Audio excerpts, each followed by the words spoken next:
أعوذ بالله من الشيطان الرجيم. بسم الله الرحمن الرحيم.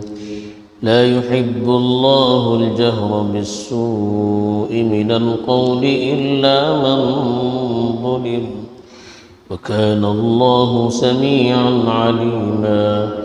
إن تبدوا خيرا أو تخفوه أو تعفوا عن سوء فإن الله كان عفوا قديرا.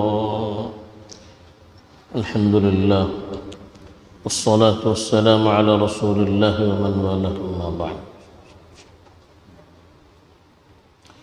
پیچھے کئی آیات میں منافقین کا تذکرہ چل رہا تھا. جن لوگوں نے ان میں سے توبہ کیا، اپنے حالات درست کیے، خالص اللہ کے لیے اپنے اعمال کیے، ان کا تذکرہ تھا.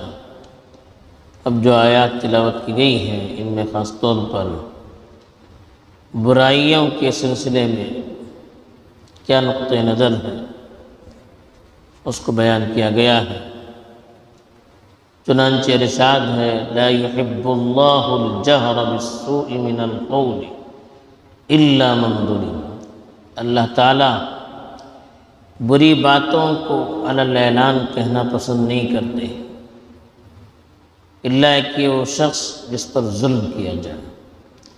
وَكَانَ اللَّهُ سَمِيعًا عَلِيمًا. اللہ تعالیٰ ہر چیز کو سننے والے اور ہر چیز سے پوری طرح واقف ہے. اس آیت میں خاص طور پر اسلام کا نظریہ پیش کیا گیا، چونکہ منافق کی علامتیں ہی یہ بیان کی گئی تھی کہ وہ بات بات پر لڑائی جھگڑا کرتے ہیں، گالیاں دیتے ہیں، برائیوں کا چرچا کرتے ہیں. اور وہ زمانہ بھی ایسا تھا جب مسلمانوں کے خلاف بھی سازشیں ہو رہی تھی. مکی دور میں بھی، مدنی دور میں بھی ابتدا میں بہت تکلیفوں کا سامنا کرنا پڑ رہا تھا. تو مسلمانوں کے دل بھی درد سے لبریز تھے. ان کے دلوں میں بھی کفار اور یہودیوں کے خلاف جذبات ابل رہے تھے. ایسے موقعوں پر ان کی زبان سے بھی برے الفاظ کا نکلنا یہ بھی یقینی تھا. تو ایسے ماحول میں اسلام نے ایک نظریہ پیش کیا کہ بری باتیں، برے کام، برے اعمال، برے اخلاق، کسی طرح کی چیزیں علی الاعلان کرنا، سب کے سامنے کرنا، کھلم کھلا کرنا یہ اللہ کو پسند نہیں ہے. البتہ ایسا شخص جس پر ظلم کیا جائے، حقوق دبائے جائے، بدسلوکی کی جائے، ایسے شخص سے کہا گیا کہ وہ اپنے ظلم کے خلاف اعلان کر سکتا ہے کہ فلاں نے مجھ پر ظلم کیا، فلاں نے مجھے تکلیف دی. یا جس نے ظلم کیا، جس نے اس کے ساتھ بدسلوکی کی، اس کے جواب میں وہ اس کے لیے غلط لفظ استعمال کرتا ہے یا اپنا بدلہ اتنا ہی لیتا ہے جتنی تکلیف دی گئی ہے. اس کی اجازت تو دی گئی ہے. وَإِنْ عَاقَبْتُمْ فَعَاقِبُوا بِمِثْلِ مَا عُوقِبْتُمْ وَجَزَاءُ سَيِّئَةٍ سَيِّئَةٌ مِثْلُهَا. یہ برائی کا بدلہ اتنی ہی برائی سے دیا جا سکتا ہے. ایسے ہی حدیث میں فرمایا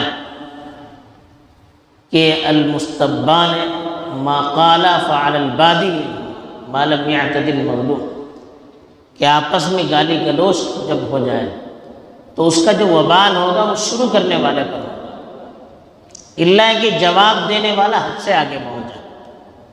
یعنی کسی نے گالی دی، جواب میں بھی سامنے والے نے اتنی گالی دی، تو گالی کا گناہ شروع کرنے والے کو ہوگا. اس لیے کہ پہلے والے نے شروع کیا تو سامنے والے نے جواب دیا، اس کو اتنا ہی جواب دینے کا حق ہے. البتہ وہ زائد جواب دے تو پھر اس پر گناہ ہوگا اس کا۔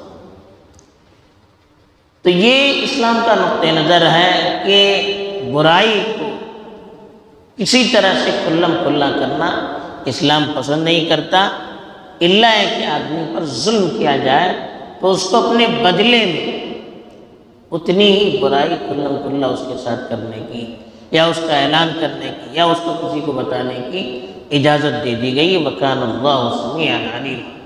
پھر اللہ نے کہا کہ اللہ ہر چیز کو سننے والے ہیں، آپ کیا کہتے ہیں کیا کرتے ہیں سب اس کو معلوم ہے۔ علیمہ، آپ کی نیت سے بھی واقف ہے، کوئی چیز چھپی بھی نہیں ہے، آپ کس جذبے سے جواب دے رہے ہیں، کتنا دے رہے ہیں، کیسے دے رہے ہیں، یہ ساری چیزیں معلوم ہیں۔ پھر بھی اللہ تعالیٰ کہتے ہیں کہ ان تبدوا خیرا او تخفوہ، آپ خیر کا کوئی کام بھی ظاہراً کرو گے یا چھپ کر کرو گے، او تعفو عن سوء، یا برائی کو معاف کرو گے، چھپاؤ گے، یہ بہتر ہے۔ یعنی جواب دینے کی اجازت تو دے دی گئی ہے، لیکن اللہ نے کہا کہ بھلائی کا کام کرو، تو اللہ تعالیٰ ہر چیز کو دیکھتے ہیں، اب چھپ کر کرو کھل کر کرو، یہ بہتر ہے آپ کے لیے، اور سامنے والے کو معاف کرو، یہ آپ کے لیے کیا ہے زیادہ بہتر ہے۔ پھر اللہ نے اپنی صفت بیان کی، ان اللہ فإن اللہ کان عفوا قدیرا ان تبدوا خیرا او تخفوہ، آپ خیر کو سب کے سامنے ظاہر کریں گے، اچھا کام کھلم کھلا کریں گے، او تخفوہ، یا اس کو چھپائیں گے، او تعفو عن سوء، یا برائی پر بدسلوکی پر کسی کو معاف کریں گے، فإن اللہ کان عفوا قدیرا، اللہ تعالیٰ بھی سرتپا معاف کرنے والے ہیں اور پوری طرح قدرت رکھنے والے ہیں۔ یعنی اللہ تعالیٰ بھی بھرپور قدرت رکھنے کے باوجود بندے کے گناہ کو معاف کرتے ہیں، بندے کی غلطیوں کو معاف کرتے ہیں، حالانکہ اس کو بدلہ لینے سے، انتقام لینے سے کوئی روکنے والا نہیں ہے، ہر طرح کے وسائل ہیں، پوری طاقت ہے، پھر بھی اللہ کہتے ہیں کہ سب کچھ ہونے کے باوجود اللہ معاف کرنے والا ہے۔ تو آپ بھی اللہ کی ان صفات کو اختیار کرتے ہوئے، آپ کے ساتھ جو بدسلوکی ہو رہی ہے، آپ کے ساتھ جو غلط سلوک کیا جا رہا ہے، آپ بھی سامنے والے کو معاف کر دیجئے۔ اس میں اللہ نے پیغام دیا کہ اللہ کی صفات پر ہم غور کریں اور ان کو اختیار کرنے کی کوشش کریں۔ اور دوسری بات یہ بتائی گئی کہ بری چیزیں، برے کام، برے اخلاق، کسی طرح کی برائی علیہ اعلان کرنا اسلام پسند نہیں کرتا۔ تیسری چیز بتائی کہ اگر کسی پر ظلم کیا جائے تو اس کے بدلے میں وہ اتنی ہی برائی کو کھلم کھلا کر سکتے ہیں سامنے والے کے ساتھ۔ اور چوتھی چیز جو بتائی گئی کہ آدمی کے ساتھ بدسلوکی بھی ہو جائے تو معاف کرنا یہ اس کے لیے بہتر ہے۔ اللہ تعالیٰ صحیح سمجھ عطا فرمائے اور شریعت کے مطابق چلنے کی توفیق دے۔ آمین۔ وآخر دعوانا